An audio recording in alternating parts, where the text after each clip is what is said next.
Você come verduras, frutas e hortaliças? Então deve saber que junto com todos esses alimentos você está ingerindo também substâncias altamente prejudiciais à sua saúde. Estamos falando de agrotóxicos, assunto do Sala de Convidados de hoje. Desde 2008 somos os maiores consumidores de agrotóxicos do planeta. É presente na sua casa, na sua panela e naquilo que você come. Uma deficiência séria do aparelho de Estado para dar conta das ações que são necessárias ao controle dos agrotóxicos. Não existe pulverização aérea segura. Não existe uso de agrotóxico seguro. O uso de agrotóxico é um mito dizer que ele pode ser seguro. Para conversar com a gente estão no estúdio Karen Friedrich, chefe do Departamento de Farmacologia e Toxicologia do Instituto Nacional de Controle de Qualidade em Saúde, o INCQS da Fiocruz, Alan Tigel, representante da Coordenação Nacional da Campanha Permanente contra os Agrotóxicos e pela Vida, e Guilherme Franco Neto, assessor de Saúde e Ambiente da Vice-Presidência de Ambiente, Atenção e Promoção da Saúde, da Fiocruz. Excepcionalmente hoje, o programa não é ao vivo, mas teremos a participação do público através de perguntas enviadas durante a semana aqui para o Canal Saúde. Mas afinal, o que o modelo de produção agrícola tem a ver com o uso ou não de agrotóxicos?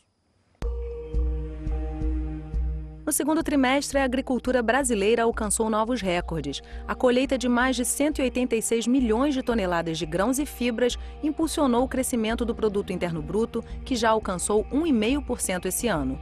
Terceiro maior produtor agrícola do mundo, o Brasil, segundo a Organização das Nações Unidas, pode chegar à primeira posição até 2019.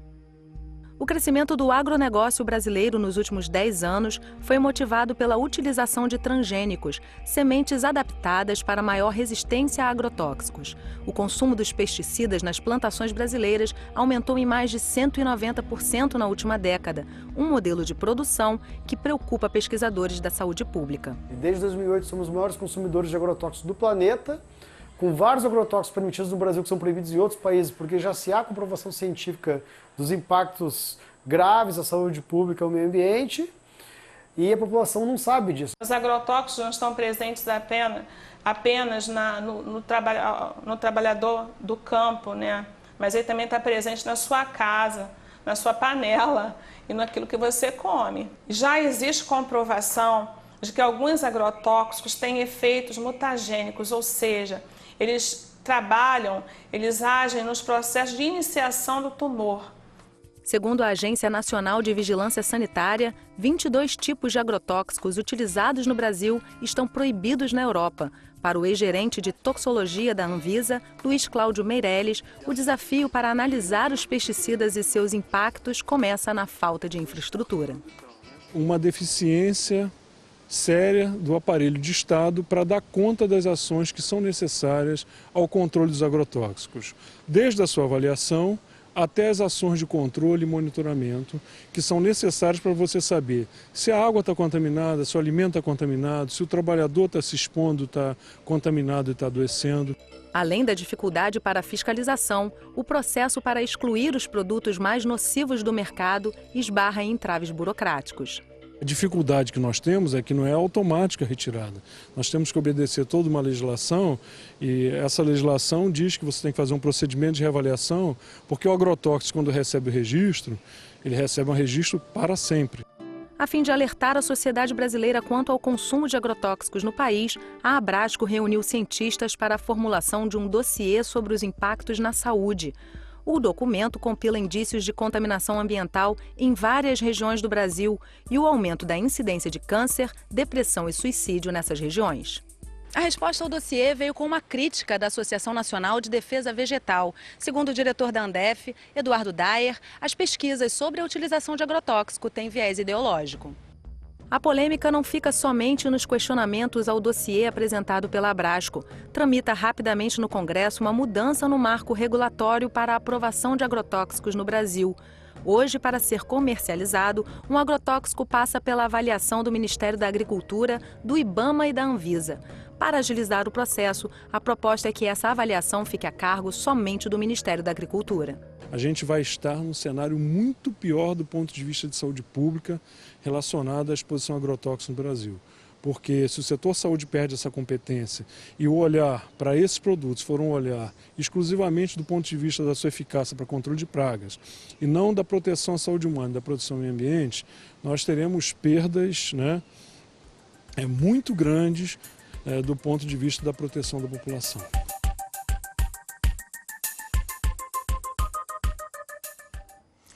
Vai dando uma sensação de impotência, né? Quando a gente vê imagens, inclusive aquela imagem do rapaz borrifando com as pernas descobertas e depois imaginando como que a gente está exposto a essa quantidade de agrotóxicos. E aí, em um determinado momento, quando a Abrasco lança um dossiê, ele é criticado por não ter qualidade científica, por ter um viés ideológico. Como é que a gente pode começar falando sobre isso? Né? Em determinado momento, que uma instituição como a Fiocruz lança um dossiê para alertar a população sobre isso, essas críticas acontecem dessa maneira. O importante é que o dossiê ele não esgotou os estudos científicos, né? Então, ele já foi alarmante, já foi crítico, já recebeu essas críticas, mas ele não esgotou de modo algum todos os estudos científicos, não só de literatura internacional, mas de relatos no Brasil mesmo de contaminação de água, de alimentos, de solo, de leite, de carne. E ainda assim, ainda é questionado. Quer dizer, e foram profissionais de extrema competência que mostraram que o problema ele é sério. Ali, ele apontou alguns desses estudos e que apontam os impactos sobre a saúde, os impactos sobre o meio ambiente, o questionamento sobre para que se utiliza agrotóxico, que se sabe que não é para a produção de alimentos, isso não é necessário, apontou algumas alternativas, então é um documento de alta qualificação técnica e científica. Não é necessário? A gente pode começar também trazendo essa questão, porque várias vezes, não tem outro jeito para produzir tanto alimento, é preciso... Então a gente também pode colocar por terra essa verdade, essa máxima? Certamente, né? A gente, dentro da campanha permanente contra os agrotóxicos e pela vida, vem trabalhando muito, tentando desmistificar esse discurso de que sem agrotóxicos a gente teria fome no mundo, né? Isso começa muito claramente se a gente olhar o perfil do uso de agrotóxico no Brasil, que mais da metade dele é usado para soja, né? Que é produzida para servir de ração de boi na Europa, né? Quase 80% da soja que a gente produz aqui no Brasil é para exportação. E a gente defende muito claramente, né, assim como recentemente o relator para a segurança alimentar da ONU, né, de que a causa da fome hoje no mundo é a especulação com os alimentos, né? Você tem aí 80% do mercado de alimentos controlado por 10 empresas. Então são elas que dizem quem pode comer e quem não pode comer no mundo. Não é o problema da produção de alimentos, né? Mas, ao mesmo tempo, quando a gente vê que o nosso modelo de produção está vinculado à produção de grandes quantidades e que tem a ver com o PIB e que os agrotóxicos entram, a gente começa a ver que a gente está tratando de uma questão que passa por altos poderes econômicos. Sem dúvida. E o debate da Rio+20 e da Cúpula da Terra, que ocorreu recentemente no Rio de Janeiro, em 2012, mostrou isso de maneira completamente evidente, né?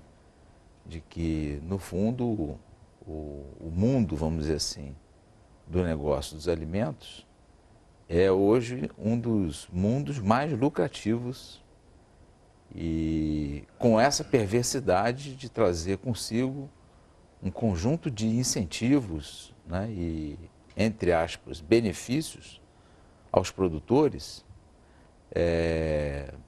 que no pacote o agrotóxico está envolvido, né, vamos dizer assim, enquanto elemento central daquela história. Então, é muito preocupante isso, do ponto de vista, vamos dizer assim, do sistema regulatório internacional, porque essa fragilidade não é só no Brasil. E essa tendência de flexibilização também não é só no Brasil. Isso é vamos dizer assim, uma estratégia industrial, comercial, política, que envolve os principais congressos nacionais, envolve toda a estratégia do capital ao nível internacional, de vender essa ideia de que o alimento seguro é o alimento que contém o agrotóxico e muitas das vezes o agrotóxico e o transgênico, né? E a gente claramente percebe de que existem outras formas de produção, né, voltado muito para o campo da agroecologia, que nos dão uma segurança, vamos dizer assim, né, e uma sensação, vamos dizer assim, de seguridade, do ponto de vista da produção e do consumo alimentar, muito mais forte, muito mais consistente do que essa situação em que nós vivemos no Brasil hoje. Que a gente começa a ficar ainda mais preocupado quando tem informações como essa, né? Que dentro desse panorama que vocês já começam a traçar aqui no nosso programa, existem também agrotóxicos que são usados, liberados aqui, que já foram proibidos em outros lugares. Então, além desse panorama, a gente tem essa, não sei nem que termo usar, essa idiosincrasia absurda de continuar usando o que já está mais do que comprovado que é, entre outras coisas, causador de câncer. Isso deixa mais claro ainda como é difícil lutar contra essa questão, né? Como os nossos inimigos, nesse caso, são poderosos, né? Claro, e aí essa é uma das principais bandeiras, né, que a campanha traz, essa campanha que está aí desde 2011, né? Uma das principais bandeiras é exatamente o banimento imediato desses agrotóxicos que já foram banidos em outros países no mundo, né? Porque não faz o menor sentido que nós continuamos consumindo esses venenos que já se foi comprovado em outros países, né? Que causam mais à saúde, mais ao meio ambiente. Então, fica muito claro essa estratégia do Brasil ser a porta de escoamento desses agrotóxicos que já foram produzidos e não podem mais ser vendidos em outros lugares, né? Aí manda lá para o Brasil que eles consomem. É um absurdo isso, né? E aí quando a gente fala no sentido, tem até uma pergunta aqui, Mariane de Castro, do Rio de Janeiro, sobre essa questão de agrotóxico, quem protege o consumidor? Porque eu acho que uma outra coisa que falta para a gente como população mesmo é a compreensão de que estamos ingerindo veneno. Tem até aquele documentário do Silvio Tendler, o veneno está na mesa. Porque eu acho que essa ficha, ela é difícil de cair com concretude. Tem até um número que diz que aproximadamente 5 litros de veneno por ano. Por pessoa no Brasil. Por pessoa. Imagina, né? A gente faz essa imagem de pegar 5 litros de veneno e ingerir, só para dar uma dimensão. Né? Não é uma relação direta, né? Sim. Felizmente, de que obrigatoriamente, em média, nós iremos consumir 5 litros. Mas que são liberados no meio ambiente, em função do processo natural da agricultura. Isso vai para o solo, vai para as águas, não é isso? Vai para o ar. E contamina animais. Finalmente, contamina animais e finalmente contamina os alimentos também. Em cidades como Lucas do Rio Verde, desculpa, esse número pode chegar até 130 litros, né? Que é demais. São cidades que estão próximas das grandes... No Mato Grosso. E o nosso modelo é tão perverso que não fica só na questão do agronegócio. Infelizmente, o incentivo agrícola que é fornecido para o agricultor familiar, ele tem no seu pacote o agrotóxico também. Então, o Brasil hoje é um país muito interessante do ponto de vista de produção de alimentos agrícolas para a sua sociedade. 60% dos hortifrutis e etc., que a gente consome, vem da agricultura familiar brasileira.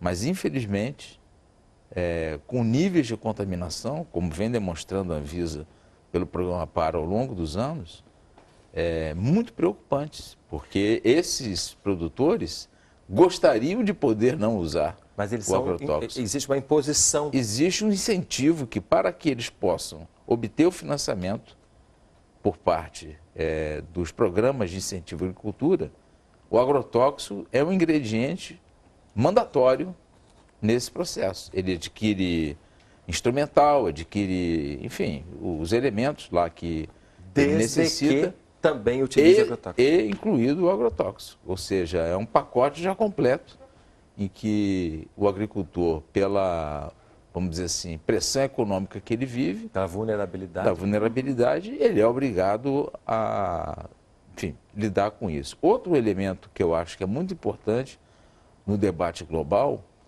é de que, se nós formos verificar hoje quem são as pessoas mais vulneráveis e mais pobres do mundo, do ponto de vista da franja onde estão, são exatamente as pessoas que potencialmente poderiam estar sendo os nossos agricultores.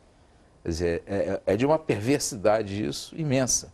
As pessoas são expelidas dos seus territórios, da onde têm suas culturas, seus hábitos, etc., e que muitas das vezes têm processos de produção extremamente interessantes, de plantas medicinais, de várias outras modalidades de produção agrícola, mas que são compelidos a viver rupturas, né? No sentido de poder estar entrando potencialmente no mercado da qual o grande negócio ao nível global faz. Então, é uma dupla perversidade, ou seja, um alimento intoxicado associado a uma pobreza extrema exatamente naquele grupo que poderia estar sendo incentivado a produzir alimentos de boa qualidade para oferecer à sociedade como um todo. Nesse sentido, até que o Guilherme falou sobre o incentivo, esse pacote tecnológico, é uma coisa um pouco ilógica. Quer dizer, o agricultor ele é incentivado a utilizar agrotóxicos sem fazer um diagnóstico de qual é a praga que está presente, se há alguma praga presente e se existem outras alternativas, como o manejo não químico.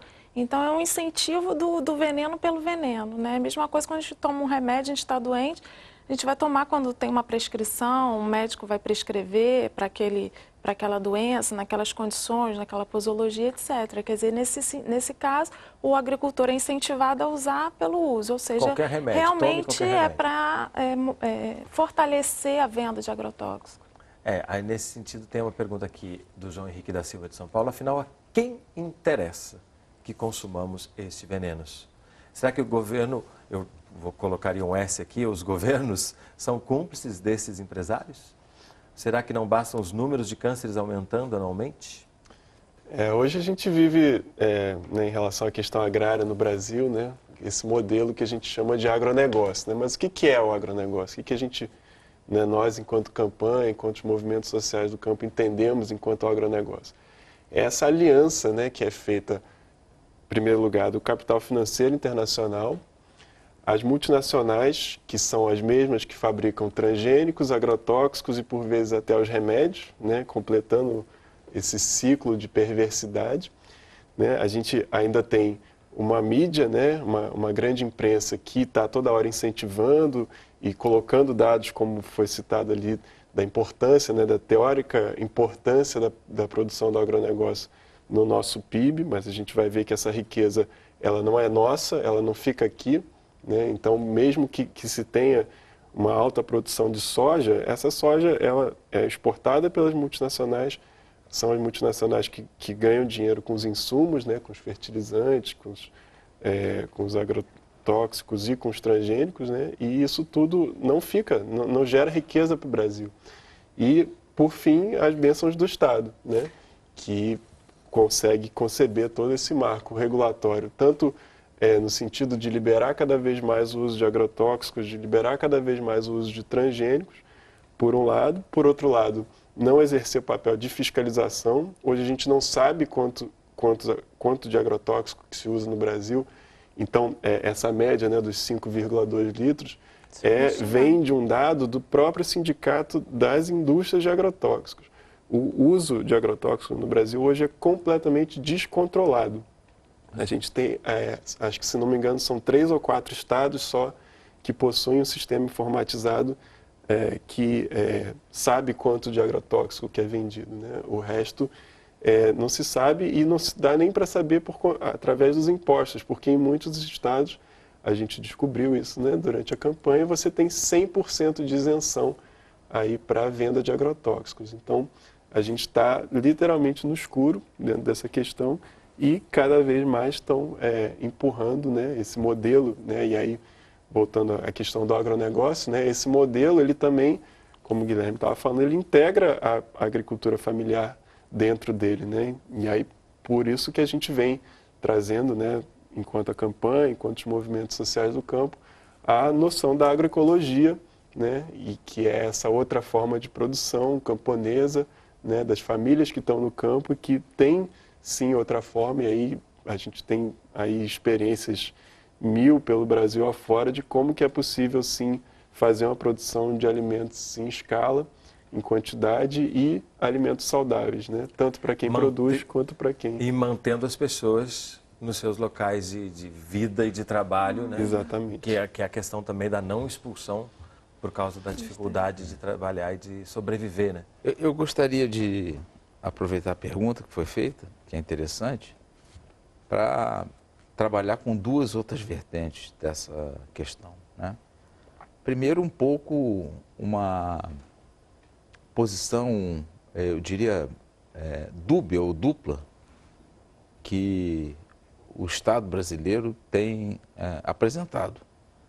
Ao mesmo tempo em que ele incentiva e fortemente o agronegócio, ele cria também, e como criou ano passado, uma política da agroecologia. Então é como se fosse possível no mesmo país você ter dois mundos, vamos dizer assim, né? Em que pudessem conviver harmonicamente entre si. Porque são duas políticas contraditórias, né? Contraditórias. E, obviamente, o fomento muito maior e o incentivo por parte dos interesses do agronegócio. Mas isso é um elemento importante, né, a ser pensado, dessa, vamos dizer assim, complexidade que a gente vive. O outro aspecto, que é muito mais um pano de fundo, que é a própria distribuição dos meios de produção, né? E nisso eu incluo fortemente o próprio acesso à terra. O Brasil é um país que tem conseguido fazer uma transição capitalista em que, com raríssimas exceções, países do tamanho do nosso, dimensão continental, conseguiram lograr uma produção agrícola que seja de benefício à sua sociedade sem efetivamente implementar uma reforma agrária que consiga dar terra àqueles que são, de fato, quase que naturalmente os produtores, né? Mais interessados em participar da economia nacional. O que a gente vê no Brasil é uma situação em que as grandes áreas produtivas, cada vez mais, elas são destinadas às fronteiras agrícolas de monocultura, seja de pecuária, seja de grãos ou outros elementos, e que tem essa característica. Não está dirigido para, necessariamente, a nossa população. Dentro dessa lógica que foi colocada aqui, vamos dizer assim, dos elementos que estão em jogo aí no sentido de garantir esse processo produtivo, eu incluiria também o vasto e amplo uso de antibióticos e de hormônios por parte da produção pecuária no sentido mais amplo, né, da produção animal, que tem trazido também seríssimas preocupações e consequências à nossa saúde. Então nós temos que, como saúde, redimensionar o olhar sobre o campo do ponto de vista de entender com profundidade, né, e aí vai muito longe daquilo que estamos sendo Fiocruz, Abrasco e INCA, três instituições que têm uma tradição de longa data de luta em defesa do que é de interesse público em termos de saúde nesse país, ser levianamente acusado de, vamos dizer assim, propaganda ideológica de alguma coisa que está emergente no Brasil e que tem que ser tratado pelos diversos poderes e particularmente pela sociedade de maneira completamente diferenciada como está sendo hoje. A gente vai fazer um breve intervalo e volta também trazendo um outro absurdo, né? Que é o caso Rio Verde, em Goiás, que infelizmente não é um caso isolado como parece, né? A Sala de Convidados vai fazer um breve intervalo, não sai daí, a gente volta já.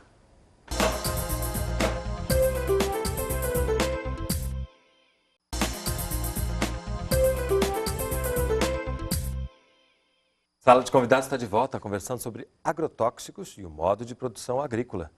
Nossos convidados são Karen Friedrich, do Instituto Nacional de Controle de Qualidade em Saúde, da Fiocruz, Alan Tigel, da Coordenação Nacional da Campanha Permanente contra os Agrotóxicos e pela Vida, e Guilherme Franco Neto, da Vice-Presidência de Ambiente, Atenção e Promoção da Saúde, da Fundação Oswaldo Cruz. A gente vai conhecer agora o caso da escola de Rio Verde, em Goiás, que foi pulverizada por agrotóxicos jogados de um avião. Rio Verde, município de Goiás, 3 de maio de 2013, 9 horas da manhã.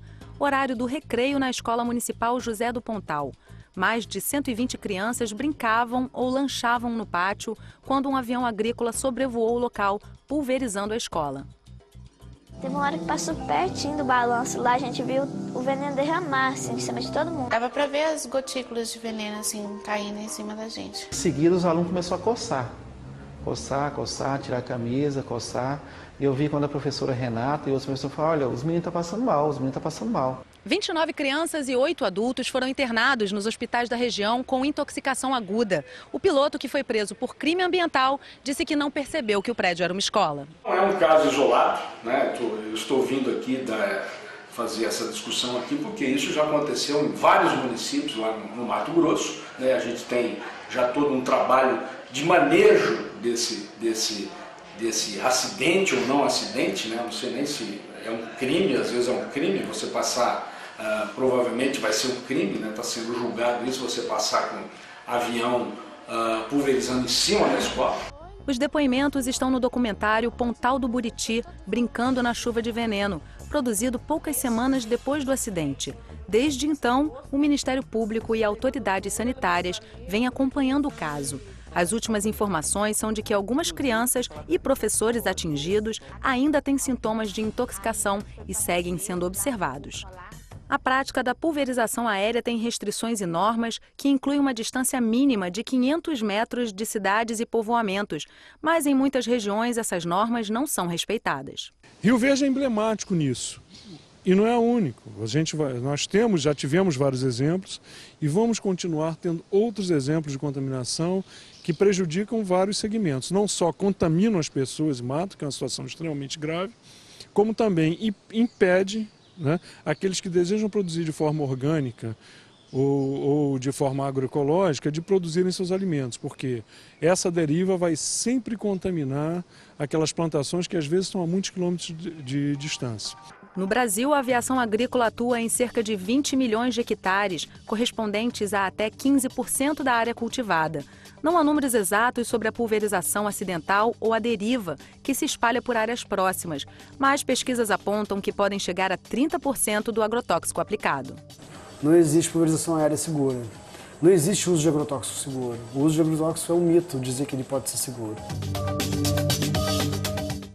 Aí a gente chega a esse exemplo que eu acho que é emblemático do descaso mesmo, né? De você ter casos em que essa pulverização, que a gente já viu aqui que ela não precisava acontecer em lugar nenhum, acontecer tão próximo e em cima de uma escola.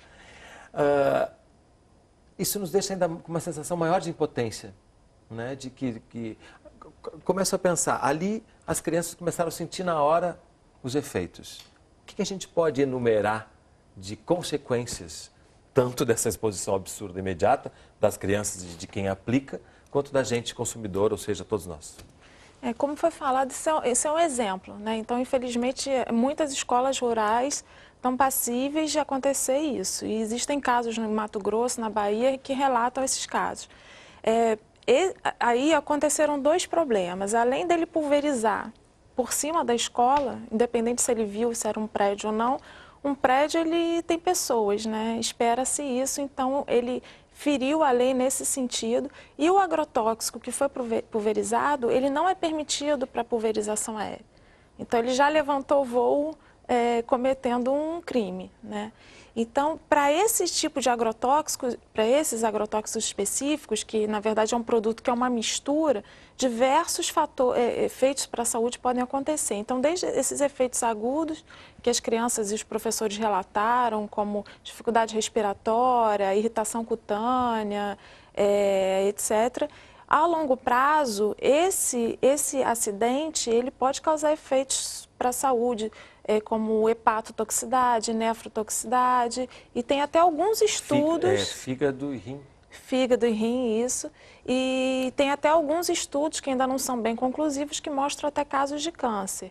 Então é importante nesse sentido que essa população, como qualquer outra população que esteja próximo, ou escola, professores, etc., que estejam próximos a lavouras onde se pulveriza agrotóxico, que elas sejam vigiadas permanentemente. Então, com atenção da saúde, sob todos os pontos de vista, preventiva, diagnóstico e tratamento. Então, esse caso aí, ele foi um exemplo porque foram notificados quase 100 casos nesse único episódio. Mas existem muitos outros que podem estar ocorrendo nesse momento e que a gente não sabe. Porque eu acho que uma das coisas mais importantes nesse momento é a conscientização das pessoas de que estamos ingerindo veneno o tempo inteiro desnecessariamente por causa de uma questão macroeconômica, né? E a própria divisão entre agronegócio e agroecologia já mostra essa disputa, né? Uma disputa clara entre saúde e capital. Né? Entre nossa saúde cotidiana e as pessoas ricas que continuam enriquecendo, estão enriquecendo mais. Simples assim, né? Complexo assim, também ao mesmo tempo. Mas indo mais além, você falou dessas questões agudas, mas todos nós estamos, portanto, expostos a problemas que a gente pode estar, neste momento, sob efeito, mas a gente não sabe. É isso? A questão crônica é grave a esse ponto? É sim. Pois é, e é por isso que, né, desde 2011 a gente, então, como você falou, tem feito essa campanha de mobilização, né? E aí ela é uma campanha contra os agrotóxicos e pela vida, né? Exatamente nesse sentido em que a gente entende, né, que esse modelo dos agrotóxicos como um modelo da morte, né? Esse modelo do agronegócio que junta os transgênicos e os agrotóxicos como modelo da morte. E a gente, né, dessa campanha vem trazendo sempre esses dois lados, né? Primeiro, o lado da denúncia, porque isso precisa ser conhecido pela população, né? E a gente tem tido um êxito razoável, né? Nesses 2 últimos anos, o tema dos agrotóxicos ele veio bastante à tona, né? Uma coisa que ajudou muito foi o filme que você mencionou antes, o filme do Silvio Tender, que foi feito com apoio aqui da Politécnica, da Fiocruz. O veneno está na mesa, né? O veneno está na mesa. Ele é um filme de denúncia, né? Ele mostra muitos casos de intoxicação, né? Muitos casos em que foi aplicado, né, mais agrotóxico do que se deveria, muito mais, e as consequências que isso foi causando na vida de famílias, né, e de pessoas. E, por outro lado, a gente também vem trabalhando o anúncio, né? Ou seja, a propaganda da agroecologia como um modelo de produção que sim pode, né, trazer alimentos saudáveis para a população e para os agricultores, né? E aí o modelo da agroecologia ele não é simplesmente você mudar de um insumo químico para um insumo orgânico, né? Você simplesmente mudar o tipo de adubo, né? Ele envolve uma série de fatores que começa inclusive pela reforma agrária, né? Você só consegue fazer uma produção agroecológica de fato quando os agricultores tiverem a sua terra para trabalhar, quando os agricultores não tiverem que, para acessar um crédito do Pronaf, entregar a nota fiscal de um agrotóxico e da semente, porque a gente defende a produção das sementes crioulas, né? Sementes que os próprios agricultores tenham controle sobre ela, né? A semente é a fonte da vida. Então, se a gente hoje, né, com essa entrada cada vez maior dos transgênicos, um dos grandes problemas que a gente tem é a perda da soberania nacional em relação às sementes. A gente hoje, por exemplo, o milho, se você quiser ir comprar um milho para plantar, fazer sua plantação, você não consegue comprar um milho que não seja transgênico, né? E aí a gente está sofrendo um perigo muito grande nesse momento, na verdade 2, né? O primeiro, a gente está às vésperas da liberação dos transgênicos resistentes ao 2,4-D. 2,4-D é um dos compostos que faz parte do agente laranja, que foi aquele desfoliante usado na Guerra do Vietnã, né? E que já produziu mais de 50 mil vítimas, que até hoje as crianças no Vietnã nascem com problemas genéticos por conta da utilização desse agente laranja. E quando for liberadas as sementes de milho resistentes a esse agrotóxico, vai aumentar muito o uso dele, né? Já é um agrotóxico que já é usado aqui, mas... É um dos que já estão proibidos fora? Sim, Totalmente. ele já é proibido fora e querem liberar aqui o transgênico resistente, porque a grande questão da transgenia aqui no Brasil é que a gente tem, acho que hoje são 37 tipos de sementes transgênicas liberadas.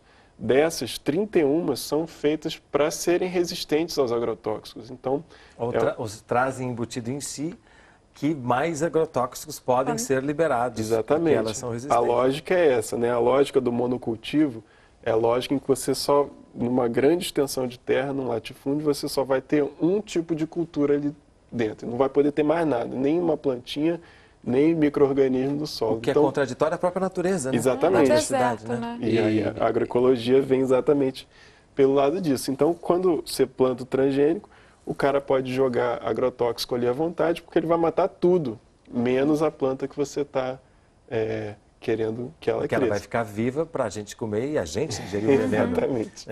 A perversidade é essa, né? E é mais perverso ainda o processo, porque, na verdade, por mais difícil que seja compreender isso, a nossa terra, a terra do grande agronegócio, é simplesmente uma incubadeira. Quando o produtor vem vender o transgênico dele, a semente transgênica e tal, ele é dono daquele produto. O que vai germinar dali, a propriedade é dele.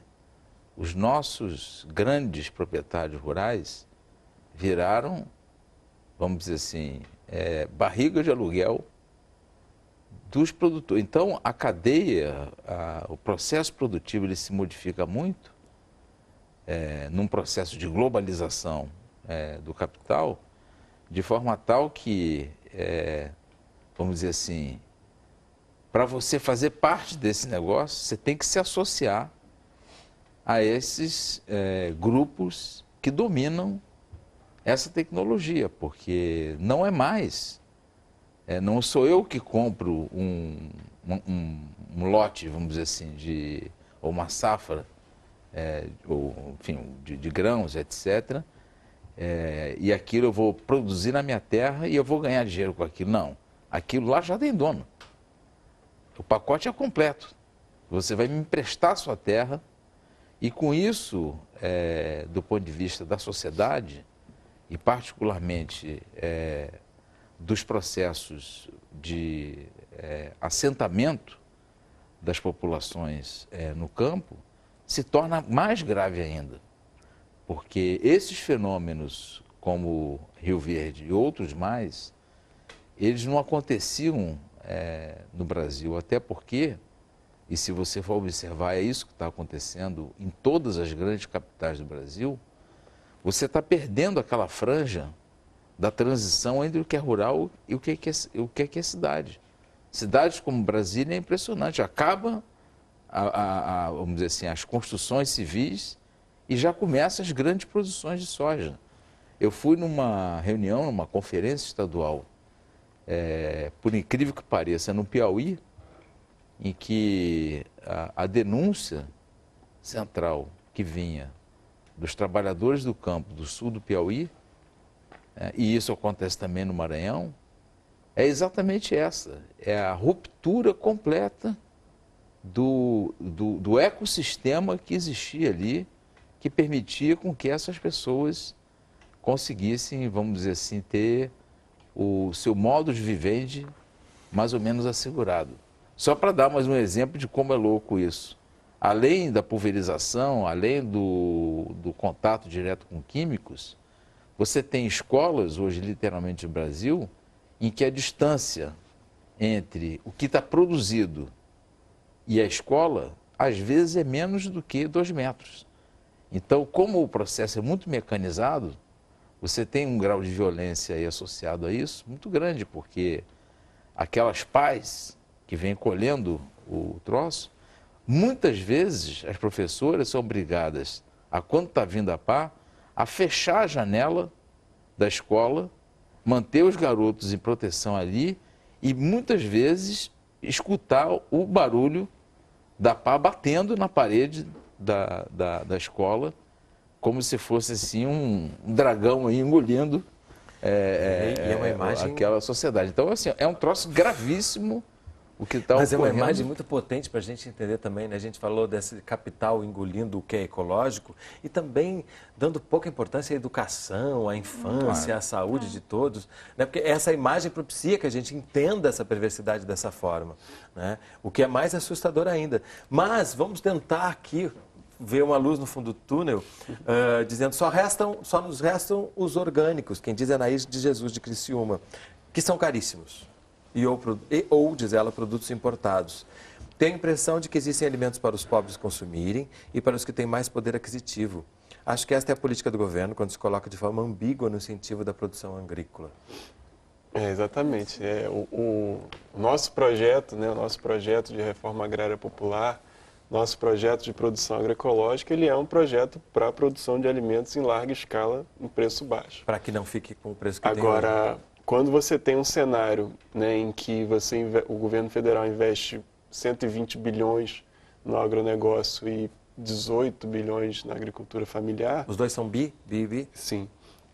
Né, 6 vezes a menos um e outro, você começa a entender um pouco como que se dá essa lógica. E aí, quando você entende um pouco mais a dificuldade, por exemplo, de se obter crédito para a produção agroecológica, aí sim é que fica muito claro, né, por que é tão caro, por que o orgânico chega tão caro nas cidades, né? Então, ele acaba, de certa maneira, sendo apropriado pela lógica capitalista, esses grandes supermercados, né, que vendem, eles pegam um produto orgânico, mas enchem ele de plásticos, isopores. É completamente contraditório, né? E aí, por isso que, né, a gente, quando os movimentos sociais... e esse sábado mesmo tivemos uma feira do MST aqui no Rio, né, fazemos questão de colocar o preço do alimento que ele vale, que ele é produzido, que é um preço razoável, e ele não tem nenhuma necessidade de ser tão caro, inclusive porque você não tem o custo do agrotóxico e o custo da semente embutido. Nem da embalagem de plástico. Nem da embalagem de plástico. O que essa espectadora colocou é fundamental. Do ponto de vista da saúde, do ponto de vista toxicológico, a única solução é um produto orgânico. Qualquer contaminação, qualquer uso de agrotóxico no alimento, ele causa um mal, pode causar um mal à saúde. Então, é só retomando o que foi colocado acho que pelo Luiz Cláudio no vídeo, o registro de agrotóxico, no momento do registro, são apresentados pela indústria vários estudos realizados em animais de laboratório.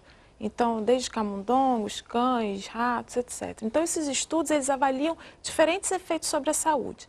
Desde aquele efeito agudo, que é o que ocorre logo depois da exposição, que em geral foi como o que ocorreu de início na escola ou nos trabalhadores, né, como você mencionou, aquele sem proteção. Então, esses efeitos ocorrem logo depois, mas também tem aqueles efeitos crônicos, que podem ocorrer anos depois. Então, esses estudos que são apresentados pela indústria dão conta de alguns desses efeitos, mas não de todos. Então, não dão conta de toda a complexidade de um organismo humano. Então, a partir desses estudos, são calculadas doses que servem, por exemplo, que determinam aquela ingestão diária aceitável, né, que é a famosa IDA, que os nutricionistas conhecem bem, e que é aquela quantidade que pode entrar no alimento. Então, a partir do momento em que aquele valor ultrapassa um pouco, todo aquele estudo, todo aquele efeito que foi evidenciado em animal de laboratório pode sim ocorrer. Então, o que acontece nesses alimentos que estão contaminados com um valor acima do permitido, podem sim levar à manifestação de efeitos no consumidor de alimentos. E se somado a isso, a gente utilizar, considerar que um alimento ele não usa só um agrotóxico, ele usa uma série de agrotóxicos e que um agrotóxico pode interagir com o outro, ou seja, aumentar o efeito, potencializar o efeito. E a gente não come um alimento só. O cenário ainda é mais crítico. Então, do ponto de vista toxicológico científico, não existe uso seguro de agrotóxicos, como foi colocado no vídeo também por outros pesquisadores. Tem uma questão aqui que retoma o dossiê Abrasco. O dossiê Abrasco chegou até o Ministério da Saúde? O que o ministro Padilha fez sobre isto? Quem pergunta é Marcos Farias, de Porto Alegre. A gente tem... Quer falar? Não, pode falar. A gente tem tido uma dificuldade muito grande, né, em ser recebido, em ser ouvido, né? Então foram diversas tentativas já de audiência com a própria presidenta Dilma, através do CONSEA, né, do Conselho de Segurança Alimentar, e parece que ela tem tido uma opção preferencial por conversar com a Cátia Abreu e com os demais ruralistas do que ouvir os movimentos sociais e a academia e os pesquisadores engajados que estão tentando demonstrar isso cada vez mais, né? Aí tem uma observação de Gustavo de Deus, aqui do Rio de Janeiro. A acusação feita contra o dossiê Abrasco veio de representantes de uma instituição que defende os empresários da indústria de agrotóxicos. Então, ideologia por ideologia, eu prefiro acreditar nos que representam a saúde pública. É uma observação. E tem aí uma gravidade que existe um pesquisador da Unicamp, que é uma universidade pública, que também está envolvido nisso. E como órgãos públicos, nós estamos tomando as devidas providências para fazer uma argumentação junto ao reitor da Unicamp, no sentido de investigar, para saber qual é o grau de envolvimento da Unicamp nessa acusação a esses 3 órgãos. Essas perguntas aqui que vieram durante a semana, que a gente está fazendo aqui, tem mais uma. A questão não é não usar agrotóxicos, é saber quais podem ser usados e em que situação? Marvio de Souza, Niterói. Bom, acho que já ficou bem claro aqui, né, a nossa posição em relação à não existência de um uso seguro de agrotóxico, né? Tanto para a pessoa que vai aplicar aquele agrotóxico, né, existe todo um equipamento de proteção individual que é usado, mas a gente sabe que, primeiro, esse equipamento é inviável de ser usado nas condições climáticas brasileiras, né? Uma roupa de astronauta, e se o cara estiver ali no sertão, né, no Nordeste, ele não vai conseguir, simplesmente ou ele morre de agrotóxico ou ele morre de calor, porque a temperatura chega a níveis muito elevados dentro daquela roupa, né? E, em segundo lugar, essa falsa questão do limite máximo de resíduos que seria seguro de ser consumido, né? Como eu acho que em um determinado momento, voltando na história, essas coisas todas foram apresentadas como progresso. Sim. E isso, de uma certa forma, entrou na cabeça das pessoas. A né? propaganda da Monsanto, durante anos nos Estados Unidos, do tal do Roundup, né? Ela mostra isso. Era como se come flocos, come aveia. Se você está com o Roundup, você está seguro. O Roundup é um dos produtos... Roundup é o agrotóxico. É o agrotóxico. É o mais usado no Brasil, que ele é principalmente usado no controle de ervas que participam ali da produção da soja, né? Então é o agrotóxico de longe mais usado, né? Mais da metade do agrotóxico usado no Brasil é o glifosato, e o Roundup ele é usado em conjunto com a semente transgênica, que é o Roundup Red. Né? O debate dos transgênicos também arrefeceu, né? Em determinado momento ele era forte. Houve um arrefecimento, né? Houve uma certa opção por tirar isso do debate público. Mas o problema está aí. E é um debate um pouco mais difícil também, né? Mas eu diria, do ponto de vista da colocação da última pergunta, que nós temos também saber ser táticos do ponto de vista de ganhar terreno para poder minimizar, vamos dizer assim, o que é gravíssimo, e poder estar a sociedade tomando consciência dessa problemática. Quer dizer, a gente falar hoje, no mundo utópico, vamos dizer assim, ideal, vamos eliminar completamente o uso de agrotóxicos no Brasil, seria muito complicado, porque inclusive nós temos uma lei que regula tudo isso, né? Mas, inclusive, dentro da lógica da campanha, você tem 2 elementos fundamentais colocados enquanto, vamos dizer assim, linha de frente para começar a ter conquistas relacionadas a isso. Primeiro, a eliminação da pulverização. E isso está tendo uma repercussão interessante nos estados. E já atores importantes da sociedade começam a ter uma atenção mais especial relacionada a essa questão. Acabar com essa pulverização aérea que foi mostrada aqui. Até porque ela é absolutamente inócua. Eu estou dizendo, até do ponto de vista da defesa de quem está fazendo isso, a capacidade de ação disso no combate à praga e tal, é em torno de 25%. O resto vai para a vida. As plumas de ares mudam rapidamente, você tem chuva, aquilo vai para resíduo de água, enfim, é uma atividade realmente que tem vários problemas do ponto de vista não só técnico operacionais, como também esses que a gente está comentando vamos dizer assim, afetar gravemente a saúde e o meio ambiente. Esse é um aspecto. O segundo, muito bem colocado, é fazer com que o que já está banido, efetivamente seja banido.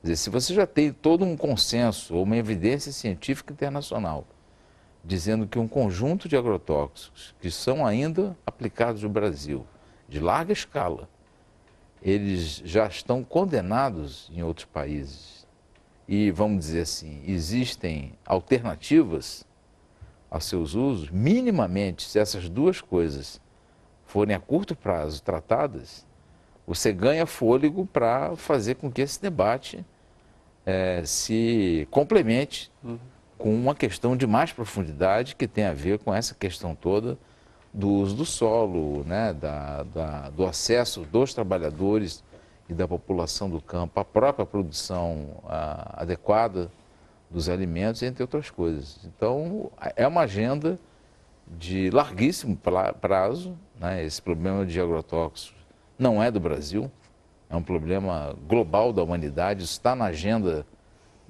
dos grandes compromissos aí, internacionais que advieram da Rio 92 e é uma luta de geração. Inclusive, os mais jovens vão ter um papel muito mais importante do que quem já está aí na linha de frente há algum tempo. Então, acho que essas indagações aí colocadas são muito importantes para que a sociedade tome consciência da gravidade desse problema. Sem dúvida, diz respeito a todos e a cada um de nós, né? Claro. Para a gente terminar, alguns sites que a gente possa ter mais informação para completar o... Tá.